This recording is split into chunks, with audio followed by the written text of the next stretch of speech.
Faut-il être en couple pour être heureux? Alors, tout d'abord, pour répondre directement à la question et pas passer par quatre chemins, non. Hein, on peut très bien être heureux et ne pas être en couple. Ça tombe sous le sens, enfin ça paraît logique. La question qui serait plus intéressante et plus nuancée à se poser, c'est est-ce que de manière générale, les gens qui sont en couple sont plus heureux que les gens qui sont célibataires? Et je vais pas pour le coup donner une réponse directe oui ou non parce que ça dépend et du coup c'est de ça dont on va parler dans cette vidéo. Avec le romantisme, tout ce qu'on peut voir dans les films d'amour, les romans, les poèmes ou je sais pas quoi, j'ai l'impression que le sentiment d'amour est glorifié, c'est limite le sens de la vie, que tu as ton âme sœur quelque part, tu as le grand amour à trouver, et quand tu auras trouvé cette personne, toute ta vie va devenir rose, il va y avoir un beau soleil, des fleurs, des papillons, je sais pas quoi. Bon, je pense qu'on sait tous plus ou moins que c'est un petit peu une connerie, au final l'amour c'est euh, assez scientifique, assez chimique, c'est des relations compréhensibles, c'est pas vraiment un grand secret ou je sais pas quoi. Euh, Au final, voilà, on est tous avec quelqu'un pour des raisons rationnelles, parce qu'il habite assez près de chez nous, parce qu'il nous attire physiquement, parce qu'il s'est passé ça, il s'est passé ça. Il n'y a pas vraiment de magie, parce que imagine si jamais, par un pur hasard, t'avais décidé d'aller dans une autre ville, ou alors si t'es dans cette ville là où tu es parce que tes parents ont emménagé là quand t'étais enfant, etc. Enfin, au final, t'aurais pas rencontré les mêmes personnes, etc. Donc ça peut pas être une raison magique comme on aimerait le croire dans les films Disney ou je sais pas quoi. Au final, c'est souvent un calcul et un hasard rationnel. Et au final, il n'y a pas une grande âme sœur. Les personnes sont assez interchangeables. Après, je dis pas que l'amour n'existe pas ou je sais pas quoi, mais c'est quelque chose qui est scientifique, qui est à la base, je pense, principalement pour faire rester deux personnes ensemble et qu'ils fassent des enfants, etc. C'est la nature. C'est pas quelque chose de magique. Et je dis ça, pourtant, moi actuellement, je suis en couple et je suis heureux. Hein. C'est pas le discours du mec qui est frustré, qui est célibataire, et etc. et qui va critiquer l'amour ou je sais pas quoi. Moi, tout en étant en couple, je reconnais que c'est pas magique. Faut savoir que notre avis est toujours un petit peu influencé par notre vie personnelle, ce qu'on a vécu. Moi, j'essaie au maximum, en tout cas dans ce podcast-là, d'être impartial et objectif. Bon voilà. Donc oui, tout d'abord, premièrement, on peut tout à fait être seul, donc célibataire et heureux. Hein, je pense qu'on connaît tous quelqu'un qui est célibataire heureux. Moi-même, la majeure partie de ma vie, j'ai quand même été célibataire quand j'étais adolescent, etc. Et j'étais pas forcément hyper malheureux. Ou en tout cas, si j'étais un peu malheureux, c'était pas pour ça. Je dis pas que ça m'a jamais un petit peu frustré ou quoi, mais ça m'arrivait très souvent d'avoir des périodes où j'étais heureux alors que j'étais seul. Et de toute façon, on connaît tous des gens qui sont célibataires et heureux. Ça dépend juste de pourquoi la personne est célibataire. Parce que tu peux être célibataire pour les bonnes raisons ou être célibataire pour les mauvaises raisons. On y reviendra après. Et également, tu peux être en couple et être malheureux. Si t'es en couple pour les mauvaises raisons, tu vas sûrement être malheureux, plus malheureux que si t'étais seul, alors que bah, tu peux être en couple pour les bonnes raisons et être hyper heureux. Par exemple, des bonnes raisons d'être célibataire, déjà, c'est si c'est par choix. Parce que je pense qu'il y a un grand nombre de gens qui se retrouvent célibataires un petit peu, mais qui sont un petit peu frustrés de ça, dans le sens où si ils pouvaient être en couple avec quelqu'un qui leur plaît, ils sauteraient sur l'occasion. Je pense que les célibataires qui sont les plus heureux, c'est ceux qui choisissent, qui pourraient tout à fait se mettre en couple, je sais pas quoi, mais pour leur mode de vie, pour leurs objectifs, le sens un petit peu de leur vie, leur philosophie, ils préfèrent être célibataires parce que c'est avantageux pour eux. J'en sais rien, imaginons un mec qui voyage à fond, son rêve, sa passion c'est de voyager, de faire le tour du monde, il est toujours en vadrouille, il est en nomade ou je sais pas quoi. Forcément, c'est très compliqué d'être en couple, voilà. Du coup, il va préférer être célibataire et il va être heureux comme ça parce que c'est sa passion, il suit sa passion. Dans ce cas-là, évidemment qu'il sera plus heureux en étant célibataire plutôt que aller à l'encontre de sa philosophie, de sa passion pour être en couple. Ce ne sera pas un calcul qui est rentable. Alors que la personne qui est chez elle, qui veut absolument être en couple, mais qui n'y arrive pas parce qu'il n'arrive pas à être assez attirant, ou il vise trop, ou j'en sais rien, il ne sait pas s'y prendre, eh bien lui, ça ne veut pas dire qu'il sera forcément hyper malheureux dans sa vie, mais en tout cas, il serait probablement plus heureux en couple si c'est ce qu'il veut. Et de la même manière, au niveau du couple, si t'es en couple pour les mauvaises raisons, que t'avais un petit peu un manque de confiance en toi, de je sais pas quoi, que tu t'es mis avec quelqu'un juste pour combler un manque, que c'est pas une relation basée sur la confiance, qu'il y a tout le temps des conflits, des embrouilles, voilà, c'est le bordel, que t'es complètement lassé de l'autre mais que tu restes juste pour pas être seul, enfin, que t'es en gros en couple pour des mauvaises raisons, que c'est devenu limite une relation toxique, et bien forcément ça va plus te rendre malheureux qu'autre chose, et tu serais peut-être plus heureux en étant seul.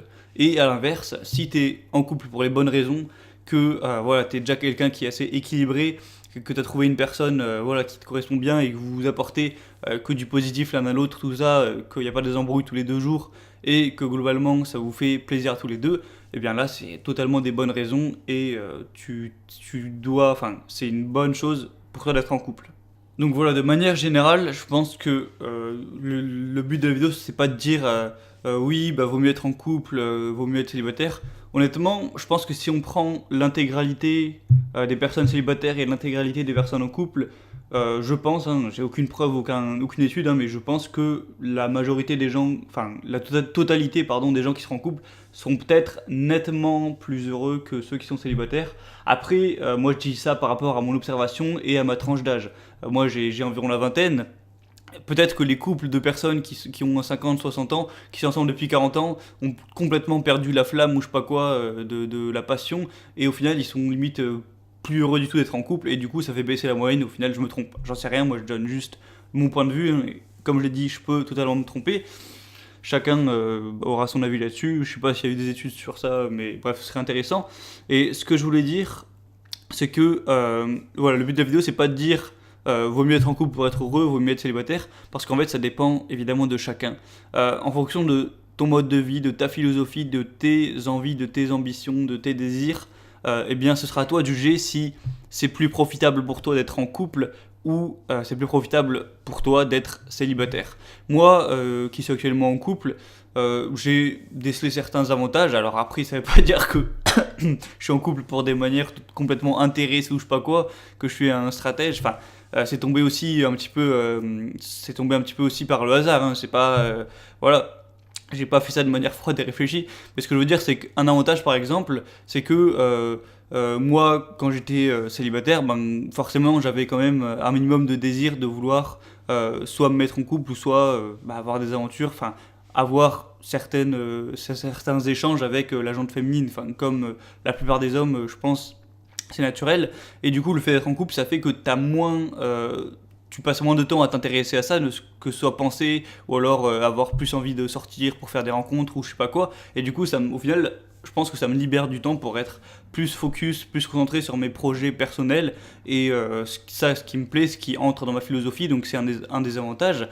Et ensuite, moi ça me convient d'être dans une relation un petit peu stable ou je sais pas quoi, aussi parce que ben, j'ai eu la chance de trouver une personne qui me correspond. Je pense qu'il y a pas mal de gens qui se disent ouais, moi, j'aimerais bien être en couple, mais il faut que je trouve la bonne personne, et c'est de rare, c'est tous des cons ou je sais pas quoi. Enfin, je pense que la plupart des gens qui se disent ça, ils se trompent dans le sens où c'est pas que les autres sont pas bien cons ou des connards, des salopes, tout ce que tu veux. La plupart du temps, c'est le problème, c'est toi en fait. C'est toi qui n'est peut-être pas assez intéressant, n'a pas assez de valeur, n'est pas assez bien en fait au final, et du coup les autres t'apportent pas forcément assez d'intérêt, du coup se barrent ou je sais pas quoi, et des fois on accuse les autres alors qu'il faudrait mieux nous rehausser nous-mêmes, et comme par hasard les problèmes s'arrangeront. Hein, bref, c'est pas ça le but de la vidéo. Moi je dirais que je trouve qu'il y a un petit peu une glorification du couple par rapport aux médias, enfin surtout par les médias, dans les films, les comédies, les films Hollywood, Disney hyper romantiques. Bon, c'est plus trop l'actualité, mais aussi dans les livres, même les poèmes à l'époque. Enfin, je pense qu'il y a une glorification du couple, et c'est vrai qu'en général, la personne qui se met en couple, ben on va souvent être contemporain, il va sûrement être plus heureux, et la personne qui a une rupture, eh ben, la plupart du temps, il va être un peu triste, un peu déprimé. Donc c'est pour ça que le couple est souvent synonyme de bonheur. Genre, c'est bon, t'es en couple, t'es un peu plus heureux, t'es célibataire, ah bah c'est un peu dommage, tu vas boire une bière pour te remonter le moral. Alors, je pense que de manière c'est vrai, parce que c'est chimique au final, quand tu te mets en couple, t'es un peu enthousiaste, ça te fait des hormones positives, hein, un petit peu l'amour, l'attachement, etc. Et quand il y a une rupture, c'est un peu comme un deuil, ça fait des hormones négatives qui sont pas agréables à ressentir. Mais je pense que, comme j'ai dit, on peut être très heureux tout seul, on peut être très heureux aussi en couple, et on peut être très malheureux en couple, et on peut être très malheureux tout seul. Ça dépend juste de si tu es dans ta situation par choix, si c'est un choix délibéré et non un subissement que tu subis ça, et si c'est accordé à tes valeurs, à ton mode de vie, à ta philosophie, et tout cet ensemble de choses qui est nécessaire pour vivre une vie un petit peu heureuse et un petit peu une vie de plénitude. Donc, ce que je voudrais te dire à toi qui écoutes la vidéo, peut-être que t'es en couple, peut-être que t'es célibataire, j'en sais rien. Tout ce que je te dirais, c'est que à partir du moment où t'es dans ta situation pour les bonnes raisons que ça te convient, bah te pose pas trop de questions et ne cherche pas à changer. Si jamais tu ressens un manque, que t'es célibataire et que t'aimerais vraiment être en couple, dans ce cas-là, ben fais les efforts et fais en sorte de progresser et d'arriver à cet objectif, hein. Et de la même manière, si t'es en couple mais que t'aimerais être célibataire, bon, c'est un petit peu plus con parce que, en général, quand t'es en couple, c'est pas hyper compliqué de redevenir célibataire, alors que l'inverse peut être plus compliqué. Mais voilà, tout ce qui importe, c'est de se sentir bien dans ses baskets, et le fait d'être en couple ou non n'est pas forcément corrélé à ce bien-être. Donc voilà, trouve ta voie, fais tes propres choix, délibérés, sois libre et heureux dans ta situation. C'était Gabriel, je te dis à la prochaine. Et juste avant de te quitter, si jamais tu es motivé et déterminé à devenir une meilleure version de toi-même, alors que ce soit au niveau des relations sentimentales ou tous les autres niveaux de ta vie, hein, on ne parle pas que de relations, eh bien tu peux recevoir le message. C'est un email que je t'envoie tous les dimanches matins à 7h, écrit par mes soins, où je vais te donner des conseils, je vais te partager des anecdotes inspirantes, des métaphores motivantes pour un petit peu te booster, voilà, le dimanche qui est pas forcément le jour de la semaine où on est le plus à fond, c'est toujours le jour où on est un peu déprimé, enfin en tout cas quand on est dans un mode de schéma classique de vie, hein, de travail. Et donc si tu veux recevoir ça, c'est totalement gratuit et libre, il y a un lien dans la description, c'est le premier lien en barre d'infos, tu as juste à cliquer dessus, à rentrer ton prénom, ton mail, et tu recevras ça donc tous les dimanches. Et si jamais tu reçois et qu'au final tu trouves que ça t'intéresse pas tant que ça, tu peux te désinscrire quand tu veux, évidemment, c'est complètement libre. Donc moi je te propose ça, si ça t'intéresse, n'hésite pas à aller t'abonner. Et voilà, c'était Gabriel, je te dis à la prochaine et n'oublie pas d'être heureux. Ciao.